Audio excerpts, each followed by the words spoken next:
Movie screen representing Insidious the red door. Movie की starting में हमें एक आदमी जोस और उसके बेटे डेल्टन को दिखाया जाता है, जिन्हें हिप्नोटाइज करके उनके डरावने यादों को मिटाया जा रहा था, यानी कि उनके आत्माओं से जुड़ी हुई यादों को। वहाँ पर जोस के साथ उसकी वाइफ और उसकी मॉम भी होती है। सीन शिफ्ट होकर हमें 9 साल बाद का समय दिखाया जाता है, जहाँ पर जोस अपने वाइफ और दोनों बेटे और एक बेटी के साथ कब्रिस्तान में होते हैं। असल में कुछ समय पहले जोस की माँ की मौत हो गई थी और वो उन्हें कब्रिस्तान में दफनाने आए होते हैं। जो उसके अपने फैमिली के साथ रिश्ते ठीक नहीं थे, क्योंकि उसका अपने वाइफ के साथ डाइवोर्स हो गया था और उसका एक बेटा डेल्टन उससे हमेशा नाराज रहता था, क्योंकि जोस ने कभी भी अपने बच्चों को समय नहीं दिया होता। जोस का बेटा डेल्टन अब कॉलेज जाने वाला था। जोस अपने बेटे के साथ रिश्ते को ठीक करने के लिए उसे कॉलेज छोड़ने जाना चाहता था और उसका बेटा जोस को उसे कॉलेज छोड़ने के लिए मान जाता है। इसलिए जोस अपनी गाड़ी से डेल्टन को कॉलेज ले जा रहा होता है, पर डेल्टन उससे बात नहीं करता, क्योंकि वो अभी भी अपने डैड से गुस्सा होता है। जोस डेल्टन के साथ उसके सामान को उसके रूम में शिफ्ट कर देता है और डेल्टन दीवारों पर अपने बनाए हुए स्केच चिपकाने लगता है। असल में वो एक पेंटर बनना चाहता था, इसलिए उसने इस कॉलेज को ज्वाइन किया था। डेल्टन और जोस के बीच में आर्ग्यूमेंट शुरू हो जाती है, क्योंकि डेल्टन अभी भी उससे नाराज था और उसने अभी तक उसे माफ नहीं किया होता। इसलिए जोस गुस्सा होकर वहां से उसे छोड़ के चला जाता है। डेल्टन की रूममेट एक लड़की क्रिस होती है और वो इस कॉलेज में म्यूजिशियन बनने आई थी, पर एक रूम में लड़के और लड़कियां साथ नहीं रह सकती, इसलिए कल से क्रिस ऊपर वाले कमरे में शिफ्ट हो जाएगी। वो दोनों एक दूसरे को अपने बारे में बताते हैं। डेल्टन उसे बताता है कि वो बचपन में 1 साल के लिए कोमा में था और डेल्टन को उस बीते हुए साल के बारे में कुछ याद नहीं होता। डेल्टन को और एक प्रॉब्लम भी होती है कि उसे अंधेरे में नींद नहीं आती, इसलिए वो रूम में एक छोटा सा लैम्प जलाकर सोता है। वहीं जोस को समझ नहीं आ रहा होता कि उसके अपने फैमिली के साथ इतने रिश्ते खराब क्यों है। जोस का दिमाग हमेशा कहीं खोया रहता था और उसे ऐसा लगता था कि उसे दिमाग की कोई बीमारी है। वही डेल्टन अपने पहले पेंटिंग क्लास में जाता है, जहाँ पर उनकी टीचर उन सबको अपनी पुरानी यादों से जुड़ी हुई पेंटिंग बनाने के लिए कहती है और ये सुनते ही डेल्टन एक तस्वीर बनाने लगते हैं। उसे देखकर ऐसा लग रहा था कि वो बिना अपने काबू में होते हुए पेंटिंग बना रहे हैं। असल में डेल्टन ने एक दरवाजे का स्केच बनाया था और स्केच खत्म होते ही एक भूतिया स्केच से निकलकर डेल्टन के हाथ को काट देती है, जिससे डेल्टन बहुत डर जाता है और अब उसका खून भी उस दरवाजे के स्केच में लग गया था। डेल्टन ने उस लाल दरवाजे के स्केच को बनाया होता है, क्योंकि कहीं ना कहीं वो दरवाजा उसका अतीत से जुड़ा था, पर उसे याद नहीं आ रहा होता कि वो इस दरवाजे से कैसे जुड़ा हुआ है। वहीं जोस अपने ब्रेन का MRI कराने जाता है ताकि उसे पता लग पाए कि उसके दिमाग में क्या खराबी है, पर तभी उस मशीन की लाइट्स ऑफ हो जाती है और जोस उस मशीन के बाहर नहीं निकल पा रहा होता। तभी एक आत्मा आकर जोस के ऊपर हमला कर देती है, जिससे कि डेल्टन बहुत ज्यादा डर जाता है और वो झटके से उस मशीन से निकल आता है। उसका डॉक्टर उसे बताता है कि यहाँ कोई लाइट नहीं गई थी और वो मशीन में जाते ही सो गया था, यानी कि ये सब घटनाएं जो उसके दिमाग में हो रही थी। उस डॉक्टर से उसे पता चलता है कि उसके ब्रेन में कोई तकलीफ नहीं है और ये सब ख्याल बस उसकी जिंदगी में होने वाले स्ट्रेस की वजह से आ रही होती है। डेल्टन उस पेंटिंग को ले जाकर अपने रूम के वॉल में लगा देता है और तभी अचानक से वहां पर लाइट चली जाती है और एक आत्मा उसके ऊपर हमला कर देती है, जिसे देखकर डेल्टन बहुत डर जाता है। पर तभी क्रिस भी वहां आ जाती है और अचानक से सब कुछ नॉर्मल हो जाता है। असल में डेल्टन उस समय आत्माओं की दुनिया में चला गया था और डेल्टन को समझ नहीं आता कि उसके साथ क्या हो रहा है। वहाँ से क्रिस और डेल्टन एक पार्टी में जाते हैं, जहाँ पर उनके कॉलेज के बहुत सारे स्टूडेंट भी आए होते हैं। वहाँ से वो दोनों ऊपर एक स्टूडेंट के रूम में जाते हैं और वहाँ पर मौजूद चीजों को देखने लगते हैं, पर तभी वापस एक स्टूडेंट की आत्मा उसके ऊपर हमला कर देती है, इसलिए वो डर कर उस बेड के नीचे छुप जाता है। लेकिन उस स्टूडेंट की आत्मा वापस से आकर उस पर हमला कर देती है और वो आत्मा उसके ऊपर उल्टियां करने लगती है, पर तभी क्रिस भी वहाँ पर आ जाती है और क्रिस के आते ही वहाँ पर सब कुछ नॉर्मल हो जाते हैं। असल में इस बार भी डेल्टन वापस से आत्माओं की दुनिया में चला गया था और वो बहुत घबराया हुआ होता है,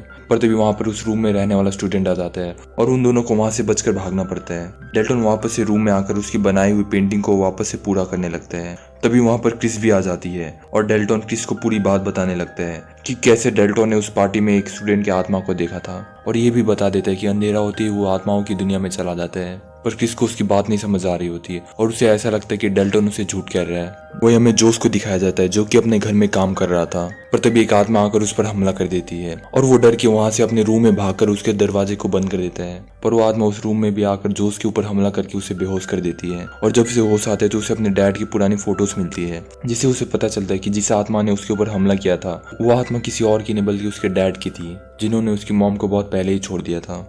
वहीं डेल्टन ने उस पेंटिंग के दरवाजे के सामने एक इंसान को बनाया था, जिसके हाथ में एक हथौड़ा भी था, पर उसे पता नहीं चल रहा होता कि ये इंसान कौन है।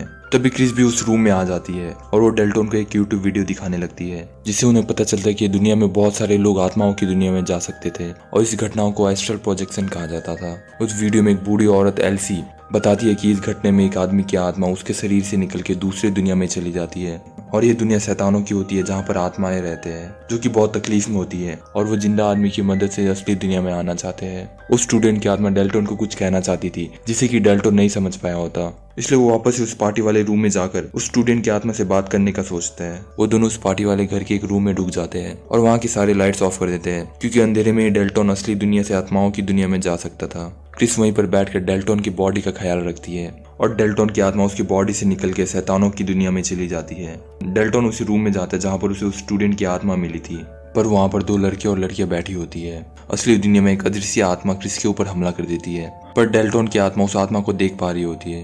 पर क्रिस के चिल्लाने पर डेल्टन को वापस से होश आ जाता है और वो आत्मा क्रिस को वहाँ से छोड़कर चली जाती है। क्रिस भी इस घटना से बहुत डर गई होती है, इसलिए वो डेल्टन के ऊपर गुस्सा होकर वहाँ से चली जाती है। वहीं डेल्टन के उसके डैड के फाइल से पता चलता है कि उसके डैड ने एक मेंटल हॉस्पिटल में सुसाइड किया था। इसलिए वो घर जाकर अपने डैड के बारे में अपने वाइफ से बात करने लगते हैं और उसकी वाइफ जॉस को बताती है कि उसके डैड भी एस्ट्रल प्रोजेक्शन यानी कि आत्माओं की दुनिया में जा सकते थे, पर उन्हें ये लगता था कि उनकी दिमागी हालत ठीक नहीं है, इसलिए उन्होंने डर के सुसाइड कर लिया। और अब जॉस और उसके बेटे डेल्टन के अंदर भी आत्माओं की दुनिया में जाने की खूबी होती है। पर उसकी वाइफ उसे बताती है कि 10 साल पहले आत्माओं ने जॉस को अपने काबू में कर लिया था और जॉस जो कि उस समय आत्माओं के काबू में था, वो अपने पत्नी और अपने बच्चों को मारने के लिए उनके पीछे पड़ जाता है। इसलिए उसकी वाइफ ने जॉस और डेल्टन की यादों को मिटा दिया था ताकि वापस ये डरावनी आत्माओं वाली यादें उन्हें सता ना पाए। और ये वही सीन होता है जिसे कि हमने मूवी की स्टार्टिंग में देखा था। इसलिए जॉस की वाइफ ने अपने बच्चों को बचाने के लिए जॉस से डाइवोर्स ले लिया था। वहीं डेल्टन अब अपने रूम में जाकर उस पेंटिंग को पूरी तरीके से कंप्लीट कर देता है और उस पेंटिंग के आदमी को देखकर ऐसा लगता है कि वो उसके पापा जॉस है।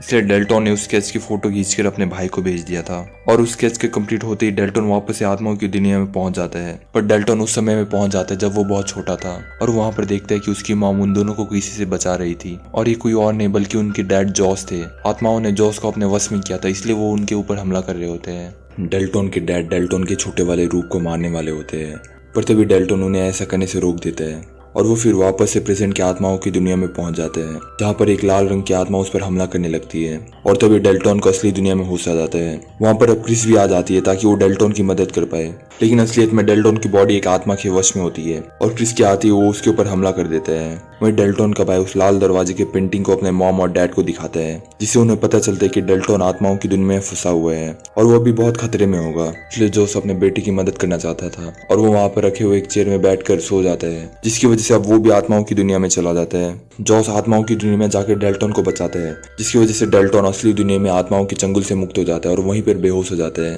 और इसी तरह से क्रिस की जान बच पाती है। वहीं आत्माओं की दुनिया में एक आत्मा उनका पीछा करने लगती है, पर वो दोनों भागते हुए एक लाल दरवाजे को बंद कर देता है, जिससे कि आत्मा उस लाल दरवाजे के दूसरी तरफ नहीं आ पाती।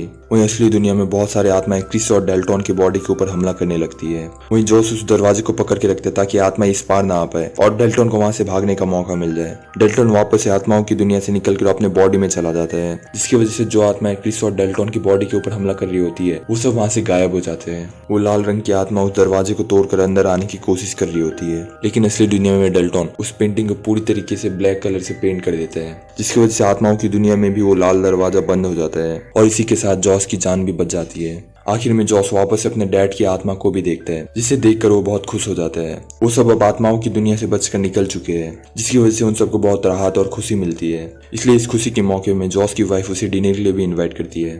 वहां से निकलती जॉस को उस बूढ़ी औरत एल्सी की आत्मा दिखती है, जो कि उस आत्माओं की दुनिया के बारे में यूट्यूब में बता रही थी और वो जॉस को बताती है कि उसका और उसके बेटे का फ्यूचर बहुत ही अच्छा होगा और ये कहती है वो वहां से गायब हो जाती है। फिर वहां से जॉस डेल्टन के कॉलेज जाता है, जहाँ पर डेल्टन ने जॉस और उसके बचपन की तस्वीर बनाई होती है, जिसे देखकर जॉस को बहुत खुशी होती है और वो दोनों एक दूसरे के गले लग जाते हैं। उन दोनों के बीच की अब नाराजगी खत्म हो चुकी है और इसी के साथ इस मूवी की यहाँ पर अंत हो जाती है।